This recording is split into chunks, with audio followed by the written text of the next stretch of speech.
Setiap tanggal 2 Mei, kita memperingati Hari Pendidikan Nasional yang diambil dari hari kelahiran Ki Hajar Dewantara. Melalui pendidikan, Ki Hajar berjuang melawan penjajah Belanda. Seperti apa ceritanya? Ayo teman-teman, kita simak bersama.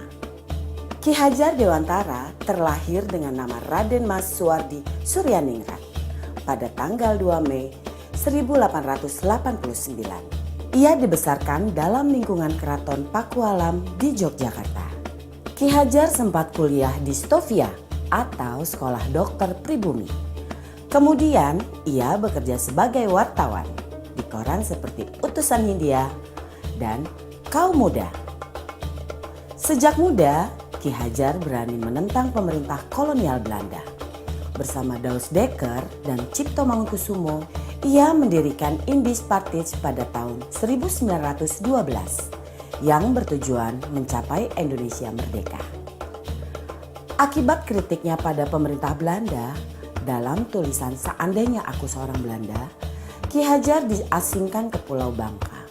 Daus Dekker dan Cipto Mangunkusumo membela sahabat mereka, sehingga akhirnya tiga serangkai ini diasingkan bersama-sama ke negeri Belanda.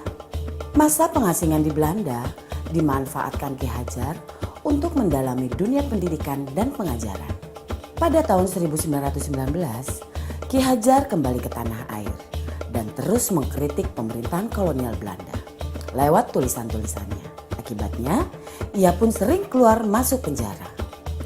Tanggal 3 Juli 1922, Ki Hajar mendirikan Lembaga Pendidikan Taman Siswa di Yogyakarta. Sejak saat itu, Suwardi Suryaningrat memakai nama Ki Hajar Dewantara. Anak-anak dari semua kalangan, baik ningrat maupun rakyat biasa, bisa bersekolah di Taman Siswa. Perguruan ini memiliki semboyan Ing Ngarso Sung Tulodo, Ing Madyo Mangunkarso, Tutwuri Handayani. Artinya, di depan memberi contoh, di tengah membangun semangat, dan di belakang memberi dorongan. Prinsip ini berlaku untuk semua pamong atau guru dan murid di Taman Siswa.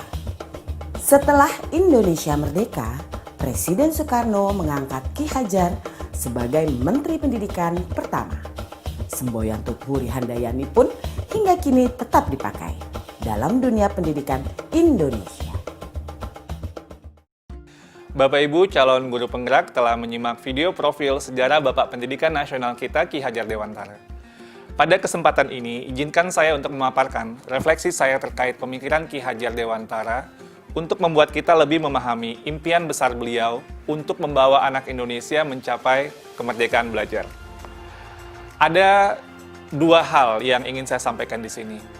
Pertama, beliau berkata bahwa pendidikan adalah tempat persemaian benih-benih kebudayaan. Pada hal ini, Ki Hajar membuat sebuah koneksi dua hal yang tidak terpisahkan antara pendidikan dan kebudayaan. Dua hal ini adalah satu kesatuan. Menurut Ki Hajar, untuk mencapai kebudayaan yang kita mimpikan, peradaban bangsa yang kita cita-citakan, pendidikan adalah fondasinya. Atau dengan bahasanya Ki Hajar adalah tempat persemaian benih-benih kebudayaan. Dengan kata lain, pekerjaan yang kita lakukan di pendidikan bukan saja pekerjaan untuk anak bersekolah, ujian hasilnya baik, dan lain sebagainya, tapi adalah pekerjaan untuk menjemput kebudayaan yang kita cita-citakan. Dengan kata lain, ini adalah pekerjaan untuk membentuk peradaban. Jadi ini peran yang sangat penting antara pendidikan dan kebudayaan. Dua-duanya adalah satu ikatan yang tidak bisa dilepaskan. Yang kedua, inti dari filsafat Ki Hajar Dewantara itu adalah perubahan. Dalam hal ini, bagi saya, analogi yang tepat untuk filsafat Ki Hajar Dewantara itu adalah seperti tata surya. Selalu bergerak, selalu tidak pernah berhenti dari waktu ke waktu, dia tidak pernah statis. Karena itu, bagi Ki Hajar, kebudayaan tidak boleh statis, harus terus bergerak. Dalam upaya pemeliharaan kebudayaan, bagi Ki Hajar, itu harus terus bergerak sesuai dengan kodrat alam dan kodrat zamannya. Jika kebudayaan itu terisolasi, kebudayaan itu akan menuju kehancuran. Pendidikan pun juga sama, tidak boleh statis. Pendidikan harus terus berubah, menjawab tuntutan zamannya. Karena sepertinya kalau dalam tata surya itu, kalau Bapak Ibu bayangkan, kalau planet itu berhenti bergerak, statis dia, itu akan terjadi sebuah chaos, sebuah kekacauan.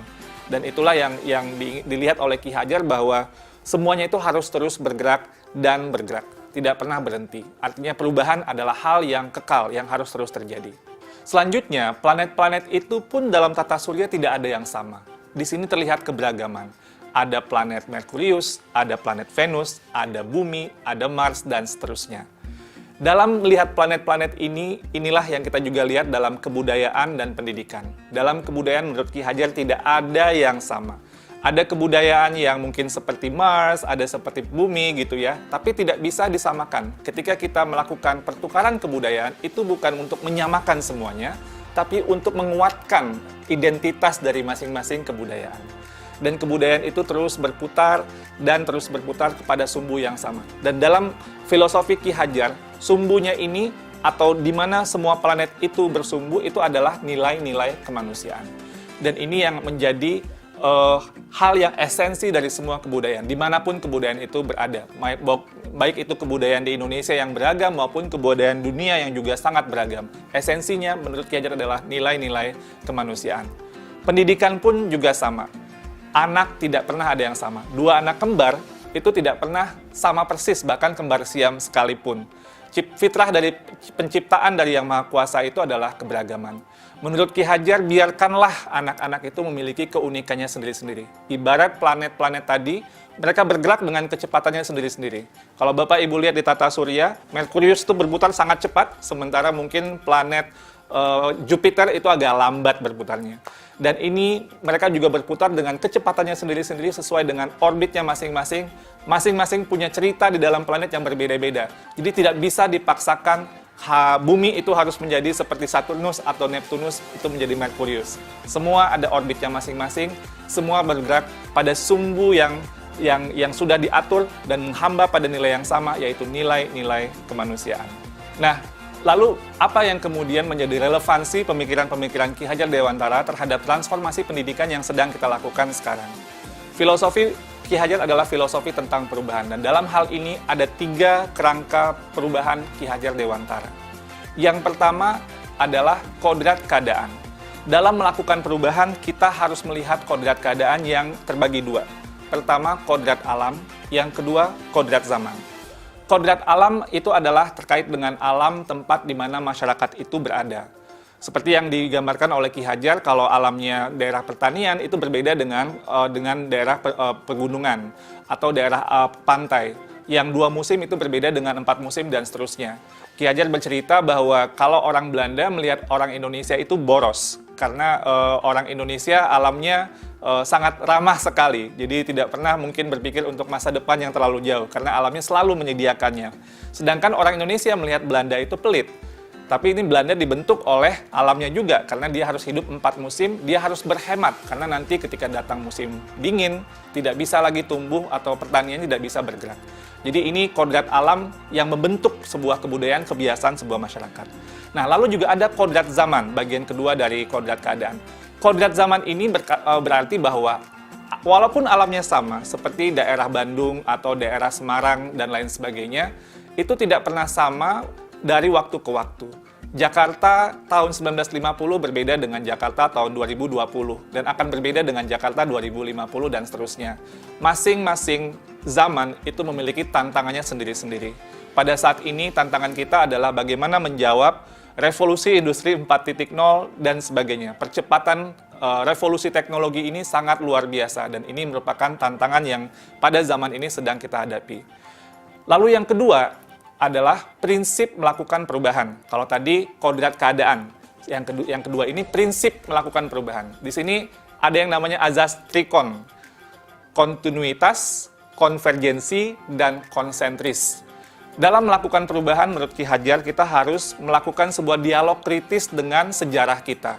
Kita harus menjaga nilai utama dari masyarakat kita.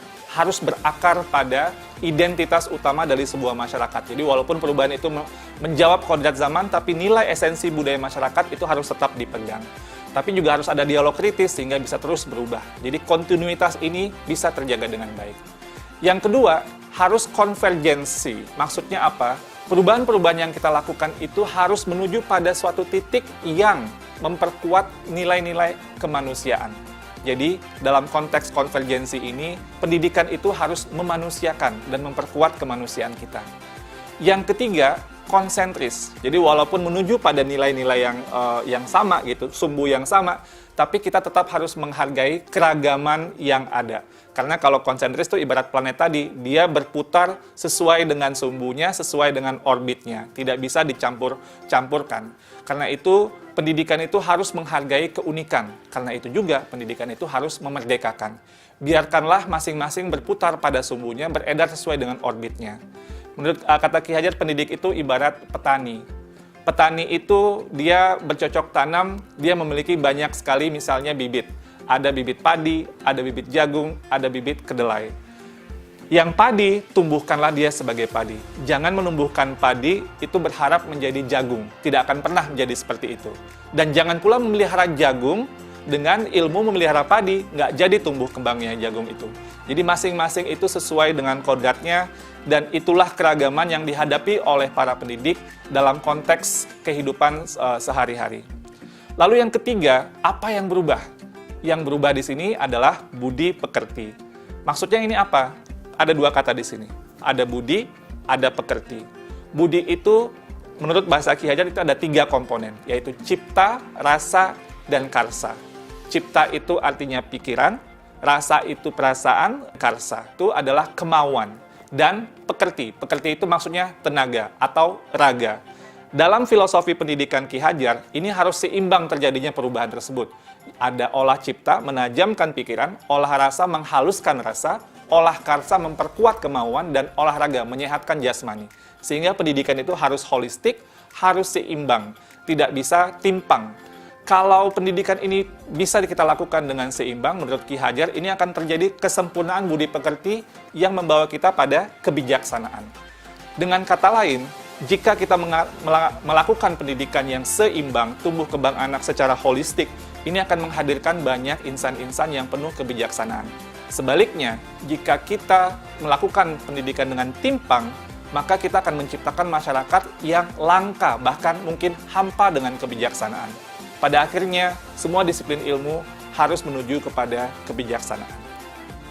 Dan relevansi yang kedua dari apa yang kita pelajari dari filosofi Ki Hajar Dewantara adalah keharusan untuk memandang anak dengan rasa hormat, berorientasi kepada anak. Jadi, apa tujuan pendidikan kita? Itu adalah murid, murid, murid. Jadi, menurut Ki Hajar, semua yang kita lakukan di bidang pendidikan dan para pendidik itu harus berorientasi penuh kepada murid. Dengan bahasa Ki Hajar, salah satu azas dari Taman Siswa, bebas dari segala ikatan, dengan suci hati mendekati sang anak, tidak untuk meminta suatu hak, namun untuk berhamba pada sang anak. Kata-kata berhamba pada sang anak adalah sebuah analogi, tapi memiliki kedalaman nilai yang luar biasa. Bahwa Ki Hajar, seorang yang sangat ditokohkan, melihat bahwa berorientasi kepada anak ini adalah hal yang paling utama, paling esensial bagi kita para pendidik. Semoga refleksi singkat ini bisa menjadi sebuah inspirasi bagi Bapak Ibu semua, calon-calon guru penggerak yang saya banggakan. Terima kasih Bapak Ibu penggerak, salam bahagia.